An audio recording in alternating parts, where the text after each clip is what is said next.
परम प्रिय मेरे भाई बहन, स्वागत है आपके अपने परिवार हिंदू रिचुअल चैनल में। मुझे बड़ी प्रसन्नता हो रही है अपने चैनल से जो प्रथम पूजा मैं करवा रहा हूं। हालांकि ऑनलाइन यहाँ गृह प्रवेश हमारे कैलाश भैया के यहाँ हुआ था, लेकिन आज विधिवत जैसा वास्तु शांति होना चाहिए। पूरे ब्रह्मांड के देवता कह सकते हैं, जो शास्त्र का नियम है उस प्रकार से आ चुके हैं, वास्तु शांति हो चुकी है। इसकी चर्चा और बाद में करूँगा। आज हम श्रावण पूर्णिमा, श्रावणी के बारे में, रक्षाबंधन के बारे में निवेदन करने जा रहा हूं, जो कई वीडियो में मैं पहले बता चुका हूं। श्रावणी में ऋषियों की पूजा होती है, मतलब हर ब्राह्मण क्षत्रिय वैश्य को उस दिन ऋषियों का पूजा और यज्ञोपवीत का पूजा करना चाहिए। उसके पहले स्नान आदि की विधि है वो करना चाहिए। तो ये आप लोग जहां पर जैसी सुविधा हो वैसा अवश्य कीजिएगा। जैसा कि मैंने मुहूर्त भी बता दिया है कि प्रातः जो है 6:15 बजे से लेकर के शाम को 6 बजे के अंदर, और फिर जो है 7:30 बजे के बाद से फिर उसके पश्चात में राखी रक्षाबंधन बनाने का उत्तमोत्तम मुहूर्त है, उस के मध्य में रक्षा बंधवाना चाहिए। हालांकि उसके बीच में भी अगर किसी बहन को जाना है तो रक्षा बांध सकती हैं। एक सबसे बड़ी बात आते कई लोगों ने पूछा, और हालांकि मैं पिछले वीडियो में मैंने निवेदन किया था कि रक्षाबंधन का शुभारंभ कहाँ से हुआ। तो ये सामने यज्ञ का छोटा रूप है, तो यज्ञ से ही रक्षाबंधन का शुभारंभ हुआ। कैसे हुआ?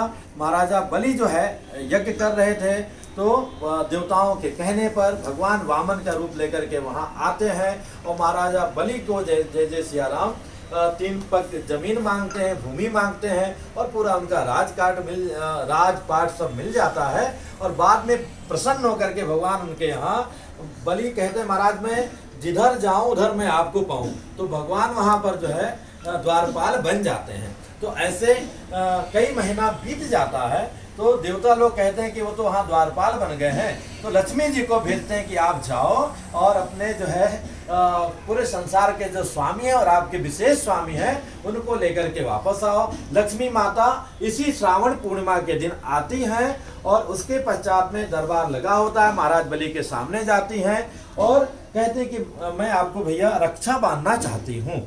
तो वहां पे रक्षा बांध दिया। तो जब रक्षा बांध दिया किसको? महाराजा बलि को। तो कहते हैं कि बहन कुछ ना कुछ मांग लो। इतना अच्छा संबंध है भाई बहन का कि उसका वर्णन करना कठिन है। तो कहते हैं महालक्ष्मी भैया कहते हैं कि आप देना चाहते हो भैया, तो आपका जो द्वारपाल है जो है ये हमको दे दो। तो कहते हैं कैसे मांग रहे हो बहन? ये हमारे प्राण हैं, मैं कैसे इनको दे दूं? बड़े मुश्किल से यहाँ आए हैं बैकुंठ लोक से। कहते हैं भैया आपकी बात सही, आपके प्राण अवश्य हैं, पर हमारे तो प्राणनाथ हैं। कहते हैं कि आपके प्राणनाथ है तो मैं कैसे नहीं दे पाऊंगा। तो कहते हैं ठीक है बहन मैं अवश्य दूंगा, लेकिन कुछ दिन मेरे यहाँ रह जाओ और आदर सत्कार कर लो, मुझे भी सेवा का अवसर दो। आपके देवता जी का तो सेवा किया हूँ, बहन का भी सेवा करूँ। तो श्रावण में जो भगवान मिलते हैं लक्ष्मी जी को और रक्षा बांधते हैं, तो लेकर के कार्तिक पूर्णिमा तक जो है, कार्तिक अमावस्या तक जो है महाराजा बलि के दरबार में नारायण रहते हैं। और उसके पश्चात में कहते हैं कि बहुत दिन हो गया, अब हम लोगों को भी जाना चाहिए। तो ये एक कथा ये भी है कि सम्मानिया का नाम भी दीपावली है। तो दीपावली के दिन जो है भगवान महालक्ष्मी जी और बलि को भी साथ में लेकर के भैया आपने बहुत स्वागत किया है, अब आप चलिए जरा बैकुंठ में घूम करके आ जाए। सत शरीर महाराज बलि महालक्ष्मी और नारायण जी के साथ स्वर्ग में जाते हैं और वहां रुकते हैं। तो इतने दिनों बाद जब भगवान वहां पहुंचते हैं तो सारे देवता लोग उनकी आरती उतारते हैं। तो एक विधि ये भी है, जैसे राम जी अयोध्या आए थे तो दीपावली मनाई जाती है, और भी कई कथा है। उसमें एक विशेष कथा ये है, सारे देवताओं ने भगवान की आरती उतारी तो एक दीपावली जो है दीपावली बन गया। आज जैसे दीपावली जी के घर में दीप प्रज्वलित है। उसके पश्चात में अगले दिन जो है सारे लोग भेंट कर लेकर के भगवान को खिलाने के लिए आए कि बहुत दिनों बाद हमारे प्रभु आए हैं, इसलिए उस दिन अन्नकूट का व्रत माना गया। और वो कहते हैं भले कि बहन के यहाँ ज्यादा दिन नहीं खाना चाहिए, अब मुझे अनुमति दो। तो कहते हैं भैया कि आज मैं आपको कल अपने हाथों से बना के खिलाऊंगी। तो अगले दिन जो है महालक्ष्मी भोजन बनाती हैं, भगवान को भोग लगाती हैं, अपने हाथों से भैया बलि को खिलाती हैं। तो उस दिन जो है भैया दूज का पर्व बन गया। उसके बाद में विदा लेकर के महाराज बलि आते हैं। तो यहाँ से रक्षाबंधन का पवित्रतम जो है कि कहाँ से कहाँ पहुँच गया, ये व्रत कथा है जो अपने सनातन धर्म का जो है हृदय है, निचोड़ है। तो हम लोगों को अवश्य इस दिन रक्षा बंधवाना चाहिए। आचार्य पुरोहितों से तो बंधवाना ही चाहिए, अपनी बहन से अथवा बुआ से अथवा बेटी से, सगी नहीं तो चचेरी से, यहाँ तक सर्वेंट के भी बच्चे हो, कोई भी बच्चियां हो उससे हम रक्षा बना सकते हैं। और जिसका उदाहरण अपने देश में देखा जाता है, कई सारी बहनें जाती हैं, सैनिक लोग बाहर रहते हैं, उनको रक्षा बांधती हैं। तो ये पर्व हमें अवश्य मनाना चाहिए। जो लोग हंसी मजाक उड़ाते हैं राखी पर्व का, रक्षाबंधन पर्व का, उनसे हम लड़ाई तो कर नहीं सकते हैं और लड़ना भी अच्छी बात नहीं है।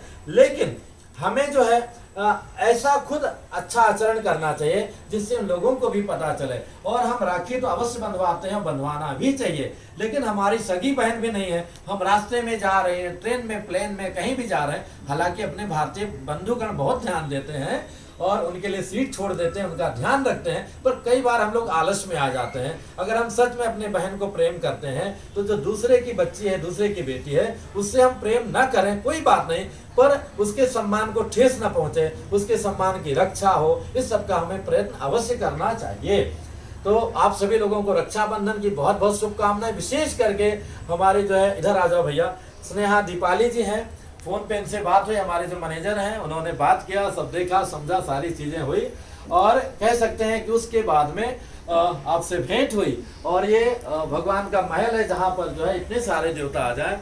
और बड़े श्रद्धा से 8 घंटे की बात हुई थी, 10-11 घंटे हो चुके हैं और बड़ी श्रद्धा से हमारे कैलाश भैया, जो कि आजकल बहुत आधुनिक चीज़ों में, बहुत एक कंपनी में बहुत अच्छे पद पर हैं, माहिर हैं, पर बड़े ही श्रद्धा से इन्होंने पूरा जो मैंने निवेदन किया, और स्पेशली दीपाली जी उससे भी 2 कदम आगे बढ़ करके और भगवान की सेवा इन लोगों ने किया है, जिनका दर्शन भगवान का दर्शन हमारे एक कटारी भैया ने कराया।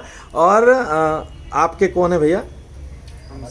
साड़ू भाई, क्या बात, बहुत अच्छी बात है। और ये भक्तराज हैं जिनके श्रद्धा से, और असली भक्त जो है दीपाली जी हैं। और देखिए मराठी परंपरा में बड़ी बहुत अच्छा लगता है हम लोगों को, हमारे आचार्यगण हैं जो लोग प्रातः से लेकर के और बड़ी कृपा करते हैं, उनको पता है कि गुरु जी 2 घंटा ज़्यादा ही समय लगाएंगे। हालांकि आप लोगों का मैं गुरु नहीं हूँ, ये लोग बड़े भाई हैं, सब योग्य हैं, नारायण जी हैं और सुरेंद्र कटारे भैया हैं, उमेश भाई जी हैं और ये सुनील भैया जी हैं। और इस प्रकार से जो है आप लोगों ने दर्शन किया।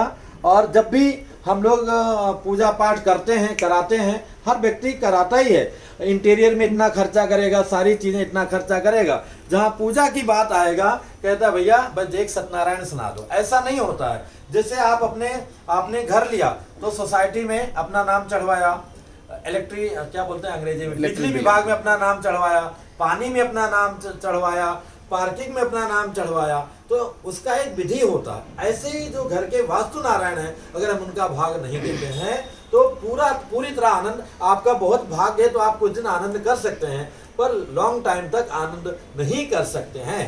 तो मैं आप सबसे निवेदन करूंगा, जब भी घर लें तो एक तो बनाते समय उसके बाद में वास्तु शांति अवश्य कराना चाहिए। आप सभी लोगों को बहुत बहुत शुभकामनाएं और हमारे जो कैलाश जी, दीपाली जी को भी बहुत शुभकामनाएं। जय श्री राम।